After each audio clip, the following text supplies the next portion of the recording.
Indian समस्यांमध्ये सर्व विद्यार्थ्यांचे आगतम स्वागतम सुस्वागतम सुस्वागतम सुस्वागतम. 2, 3, 4, 5, 6, 7, 8, 9, 10. Reverse.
Again, 1, 2, 3, 4, 5, 6,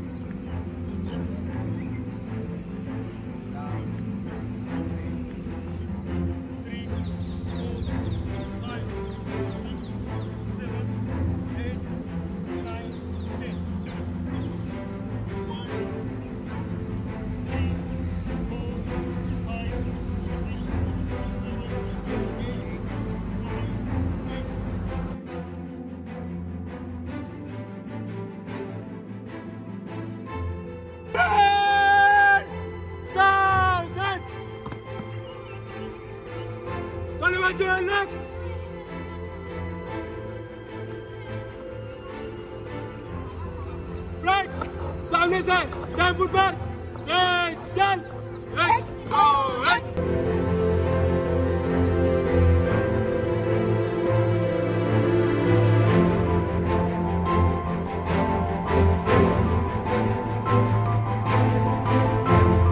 तर आता आपण आलेलो आहोत समर इंडिया कॅम्प या एरियामध्ये. आता या कॅम्प चांगला चालू आहे.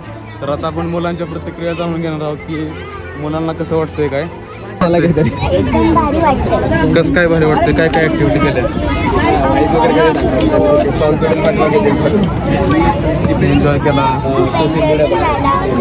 बरं ठीक आहे. मस्त पण वाटतं. ए, तुला कसं वाटतं कॅम्पमध्ये? इकडे कॅम्पमध्ये कसं वाटतंय? खूप चांगलं वाटतंय का? आणि काय काय ऍक्टिव्हिटी केल्या?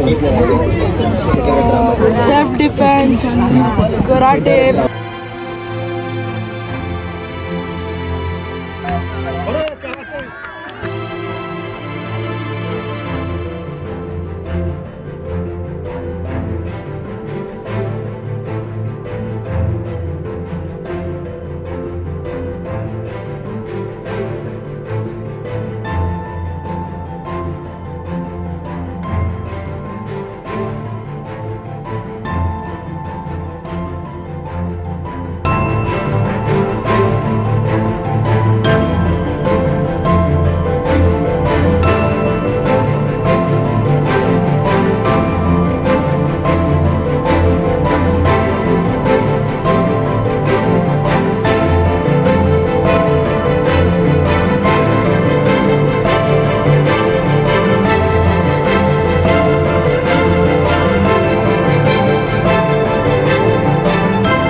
आता लोहगड किल्ल्याची तुम्हाला जर माहिती सांगायची म्हणजे लोहगड किल्ला हा साधारण 2000 वर्षांपूर्वी साक्षी बांधला मॅडम. असं म्हणतात. ह्या लोहगड किल्ल्यावरती सातवाहन, चालुक्य, यादव, वाकाटक यांचं राज्य होतं. आता ह्या वेगवेगळ्या राजवटीत जसं आता छत्रपती शिवाजी महाराजांचं राज्य कशामुळे ओळखलं जातं कुठल्या नावाने? मराठा साम्राज्य किंवा हिंदवी स्वराज्य. तेव्हा दक्षिणेकडून आपल्या उत्तरेकडून दक्षिणेमध्ये मुस्लिम राजवटींचा प्रवेश झाला. त्यावेळेस बहमानी सुलतानात आली. बहमानी सुलतानी 5 राज्य मी बोलते मला लिंक करून येते बोलते 5 राज्य फॉर्म झाले होते. कुठले कुठले होते? निजामशाही, आदिलशाही, इमानशाही, बरीदशाही आणि कुतुबशाही. त्यापैकी जो निजामशाह होता तर मोहम्मद निजामशाह त्याचं राज्य चालू झालं होतं 1489ला. आणि त्यानंतर जेव्हा त्याने राज्य स्थापन केलं तेव्हा त्याने पहिला लोहगड किल्ला घेतला. त्यानंतर तो बराच काळ हा लोहगड किल्ला निजामशाहीच्या राज्यात आणि जेव्हा निजामशाहीचा राज झाला म्हणजे निजामशाही पराभूत झाली, निजामशाही संपली, त्यावेळेस हा किल्ला म्हणजे 1636 साली हा किल्ला आदिलशहाच्या ताब्यात गेला. आणि छत्रपती शिवाजी महाराजांनी जेव्हा हिंदवी स्वराज्याची शपथ घेतली, कुठे घेतली सांगा बरं? रायरेश्वराला घेतली. अगदी बरोबर. जेव्हा छत्रपती शिवाजी महाराजांनी 1646 रोजी रायरेश्वर येथे स्वराज्याची शपथ घेतली, त्यानंतर पहिला किल्ला कुठला घेतला? त्याचं दुसरं नाव काय? प्रतापगड. प्रचंडगड. ठीक आहे. प्रचंडगड हा किल्ला छत्रपती शिवाजी महाराजांनी घेतला आणि स्वराज्याला तोरण बांधलं. पहिल्या किल्ल्यात म्हणजे तोरणा किल्ला. त्यानंतर सुरुवात झाली एक एक गड आपल्या स्वराज्यामध्ये आणले. हा लोहगड किल्ला सुद्धा त्या काळामध्ये 1648 रोजी छत्रपती शिवाजी महाराजांनी आपल्या हिंदवी स्वराज्यामध्ये सामील करून घेतला. ठीक आहे. नंतर परत हळूहळू स्वराज्याचा विस्तार होत गेला. महाराजांनी आपले साम्राज्य वाढवत गेले. मग मध्येच अनेक आक्रमणं झाली स्वराज्यामध्ये. त्यापैकी एक होतं अफजलखानाचं आक्रमण. मध्ये शाहिस्तेखान आला होता. शाहिस्तेखानाने भरपूर लुटालूट केली होती आपल्या हिंदवी स्वराज्यामध्ये. तो पुण्यामध्ये लाल महालेचा राहिला होता. ती तुम्हाला कथा माहिती. 3 बोटं छाटली आणि शाहिस्तेखानाला त्याच्या 75,000च्या सैन्यासह पळवून लावलं होतं. मग त्यावेळेस जी नासधूस झाली होती स्वराज्यामध्ये, मग ती नासधूस भरून काढण्यासाठी छत्रपती शिवाजी महाराजांनी सुरतेवरती हल्ला चढवला आणि तिथे त्यांनी लूट केली. सुरत लुटली आणि जी काही तिथून आपल्याला रसद प्राप्त झाली, जे काही सोनं नाणं प्राप्त झालं तर ती सगळी लक्ष्मी इथं ह्या लोहगडावरती महाराजांनी आणून ठेवली होती. किती वेळ झाली? 1664 रोजी ती इथं आणून ठेवली. त्यानंतर परत औरंगजेब ह्या गोष्टीने चौताळला. कारण की सुरत त्यावेळेसची काय होती? इकॉनॉमिकल राजधानी होती त्यांची. कोणाची? मुघल राजवटीची, मुघल साम्राज्याची. मग औरंगजेब चौताळला. औरंगजेबाने नंतर काय केलं? मिर्झा राजे जयसिंगाला स्वराज्यावरती चाल करून पाठवलं. मिर्झा राजे जयसिंगाने 80,000च्या सैन्यासह आपल्या स्वराज्यावर चाल केली. हळूहळू त्यांनी एक किल्ले घेतले. त्यापैकीच एक पुरंदरावरती त्यांनी हल्ला चढवला होता. पुरंदरावरती भरपूर घनघोर युद्ध झालं. उमेर खानाने हल्ला चढवला. मुरारबाजी तिथं धारातीर्थी पडले आणि त्यावेळेस जास्तच मग स्वराज्याची घोरपळ झाली, त्याची घोरपळ झाली. म्हणून पुरंदराच्या पायथ्याला 1665 रोजी तह करायचा ठरला. कोणामध्ये? छत्रपती शिवाजी महाराज आणि मिर्झा राजे जयसिंग म्हणजेच काय हिंदवी स्वराज्य आणि मुघल साम्राज्य यांच्यामध्ये तह झाला. त्या तहामध्ये 23 किल्ले स्वराज्यातले मुघल साम्राज्याला हँडओव्हर करण्यात आले. त्यापैकी एक लोहगड पण होता. नंतर हा किल्ला महाराजांनी मुघल साम्राज्याकडे दिला.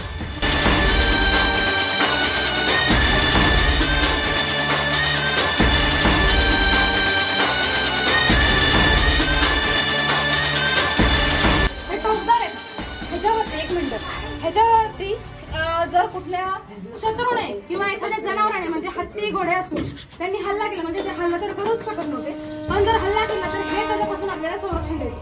ह्या ज्या दगडाच्या आपल्या हे लोखंडाच्या कड्या दिसतात तुम्हाला, तर हे दरवाजा ओढण्यासाठी वापरल्या जायच्या. आणि ही जी कडी आहे ही दरवाजा क्रॅक करण्यासाठी वापरली जाते. लोखंडाची कडी आहे. आणि ह्याचं जे लाकूड वापरलं जायचं उत्तमात उत्तम लाकूड, सागवान, सिसम असं लाकूड त्यावेळेस वापरलं जायचं. आता ह्याचे दिवडे दिसते, या दिवडीमध्ये चौकीदार बसायचं. ठीक आहे, इकडच्या साईडला. आणि तिथून ते चेकिंग वगैरे व्हायची. जी लोक यायची ना त्यांची चेकिंग तिथं केली जायची. आलं लक्षात?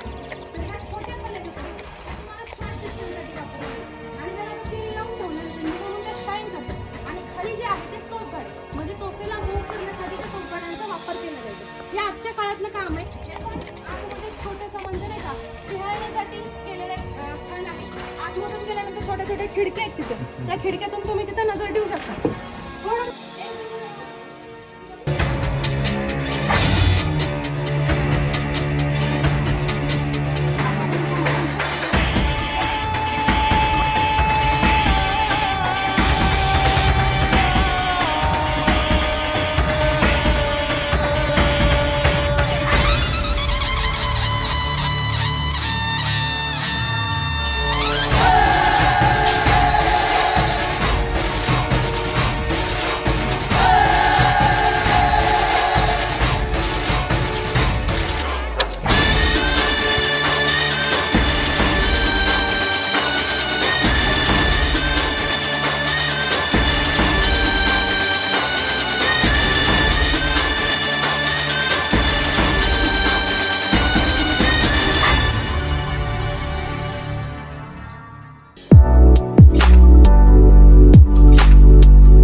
पाणी नव्हतं, काहीच नव्हतं, काय नव्हतं. आणि लोकांना तिथं आम्ही गेलो ना जंगलात ड्युटीवर, तर लोकांना तिथं खायला नाही, कुठं काही नाही, लोक अशीच रानात वनावना हिंडतात. आता मी फक्त तिथे किती 300 रुपयाची मदत केली. काय केलं, दररोज जायचो, लस्सी पॅकेट घेऊन जायचो. आता ड्युटीवर जाताना काय जास्त घेऊन जाता येत नाही. 10 पॅकेटाचं वजन किती व्हायचं, 10 वेळा मी 10 पॅकेट घेऊन गेलो, तर तिथं लहान मुलं किंवा तिथं कोणी रस्त्याला दिसेल त्याच्या हातात द्यायचं चालता चालता लस्सीचे पॅकेट. तर किती 10 वेळा दिली, 300 रुपयाची मदत केली. काय केलं, 300 रुपयाची फक्त, पण 10 वेळा 10 पॅकेट निघून गेली. तर अशी छोटी छोटी कुठं मदत करायची. आणि ती मदत कशी करायची की तिथं जरूरत पाहिजे, नीड, जिथं नीड आहे तिथं मदत करायची. म्हणजे तुम्हाला सांगतो, आयुष्यात तुम्हाला एवढे मोठे मोठे टार्गेट अचीव होतील ना ह्या मदतीमुळे, तुम्हाला कळणार पण नाही.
अनुभव येणारच आहे, पण या कॅम्पमध्ये जो अनुभव आला मी जितके कॅम्प केलाय मला तरी त्याच्यात आलेला नाही.